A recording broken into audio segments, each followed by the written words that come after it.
walitti dhufanii horanii dhala namaa ardii guutuu hin danda'an. Addaam yookaan ammoo Aadamii fi Heewaan yookaan Haawaan waan jiraniif nuti jiraanne. Har'a baay'inni keenya biiliyoona 8 ol, dhiirti % 50.4, dubartiin ammoo % 49.6 jedha ragaan addunyaa.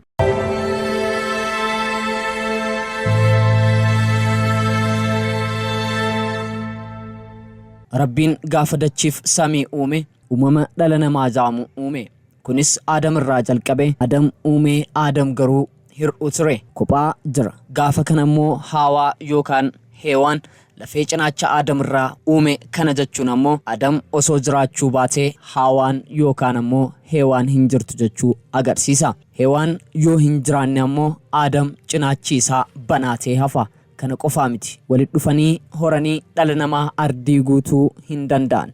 Addaam yookaan ammoo Aadamii fi Heewaan yookaan Haawaan waan jiraniif nuti jiraanne. Har'a baay'inni keenya biiliyoona 8 ol, dhiirti % 50.4, dubartiin ammoo % 49.6 jedha ragaan addunyaa. Kun ammoo uumamni mataan isaa akka madaala eegee fi hanqina malee dhiirti takka dubartii takkaaf je'ee uume fakkaata jechuu ni dandeenya. Haa ta'u garuu akkanumaa wajjinuu biyya dubartii dhabdee dhiirti itti manatti hafte yookaan ammoo bultii malee hafteetu jira. Addunyaan gochaa fi koorniyaa faallaatiin kan guutamte taatus biyyoota addunyaarra jiran keessaa biyya hanqina saala faallaa qabdu ni jirti. Sanuu garaagarummaa guddaan akka ta'e hubachuu fi fudhachuuf illee sammuu namaaf rakkisaa haala ta'uun jira. Addunyaan uummanni biiliyoona 8 irra jiraatu keessatti waan hunda qabatanii % 50.4 kan ta'an dhiira, 49.6 kan ta'an ammoo dubartoota. Biyyoota dinagdeen guddatan keessatti bultii ijaaruun namoota bultiif ta'an argachuun rakkoo yoo ta'u, biyyoota dinagdeen qabnee fi rakkoo qabeenyaa qaban keessatti garuu faallaa kanaatiin yeroo bultii ijaaran akkaataa ittiin jiraatanii fi ilmoo dhalanii dhungachuudhaaf rakkoon isaan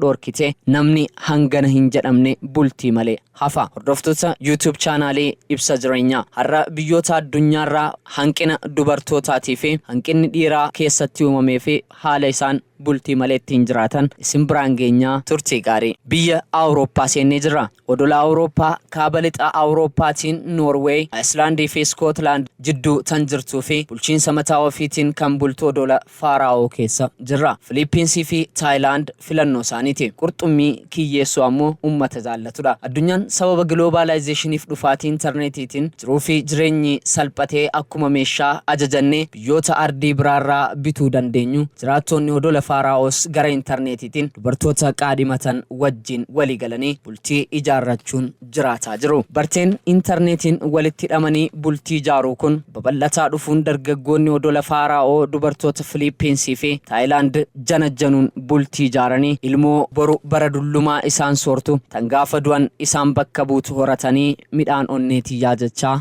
dhungataniif guddisan akka argatantu himama. Dubartoota Filiippiinsii fi Taayilaand sababni ittiin filatan ammoo dubartoonni Filiippiinsii fi Taayilaand gara biyya odola kana akka dhufaniif fedhii qabaachuu isaaniiti. Faaraa'oon odola tujjaarotaa yoo taatu waggaadhaan GDP per capita 67 kan qabanii fi baay'inaan ammoo 54 namoota ta'an qofatu keessa jiraata. Magaalaa guddoon biyyattii Toorshaan nama 20 kan qabdu yoo ta'u, parsantiin 100 namoota barataniin kan guutamtee fi sirna barnootaa qulqullina qabuu fi Deenmaark kan fayyadamtu ta'us sirna dhaabbilee fayyaa isaaniitiinis haaluma kanaan qulqullina olaanaa qabaachuun addunyaa irratti beekamu. Lammiileen biyyattii jaalala maatii olaanaa qaban waan ta'eef haalaan muuziqaa jaallachuunis beekamu. Dubartoonni biyya Faaraa'oo sababa itti dhabaman sababa uumamaa osoo hin taane waan dhalachuu dhabaniifis osoo hin taane biyya tana keessa jiraachuudhaaf waan hin jaallannee fi sababa dhiironni parsantii 90 ta'an qurxummii kiyyeessuun maatii bulfatan, dubartoonni ammoo mana keessa qofa waan hojjetaniif socho'anii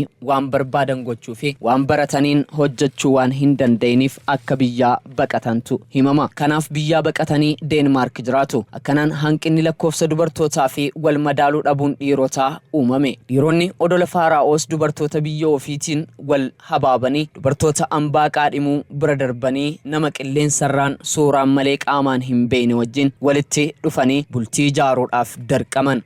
Biyya tujjaaraa ta'eef malee silaa qaccee sanyii isaanii itti fufsiisuudhaaf carraa waan qaban hin fakkaatu. Odola Faaraa'oo keessa badii fi yakki hannaa hin jiru. Kanaaf biyya keessa jiraachuudhaaf mijattuu taate biyyoota ollaa wajjin imala qilleensaatiin buufata xayyaaraa Vaagaar jaamu kan qabdu biitituun bishaan irraan ammoo markabaan imaluun olloota isii wajjin wal qunnamti. Biyya keessa ammoo tiraanspoortii konkolaataa fayyadamuun imala gaggeessu haalli jireenya hawaasaa kanaa mijataa waan ta'eef umrii dheeraa jiraachuun uummata duuti daftee hin saamne ta'uun isaanii nama ajaa'ibsiisa. Afaan qabannee mataa raasaa addunyaan ajaa'iba qabdi jechaa yoo barbaanne Vaagaar eerpoortiidhaan yoo hin taane ammas markabaan karaa bishaaniitiin qaxxaamuruun biyya faallaa odola Faaraa'oo taatee fi bal'ina lafaatiin akkaan guddoo taate akka nuti biyya keenyaan harmee jennee yaamnu osoo hin taane abbaa jedhanii warreen yaaman biratti dubbiin faallaadha jecha ammas mataa raasaa dubbii keenya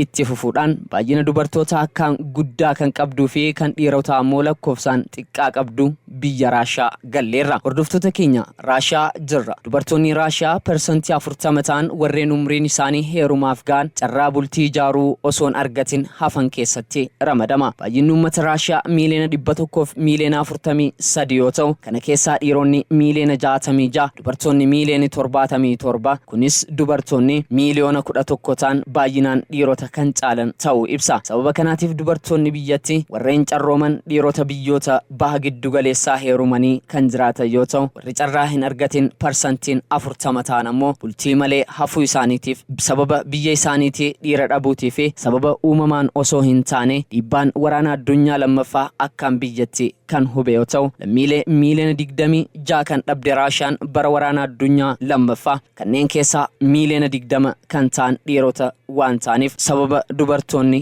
itti bultii dhaban keessatti ramadama. Waraana dhiirota lubbuu dhabsiise kanaan abbaa manaa malee akka hafan tahaniiru jedha gabaasni. Hordoftoota keenya ta'arraa kanumaan goolamne YouTube keenya subscribe gochuun dagatinaa nagaatti.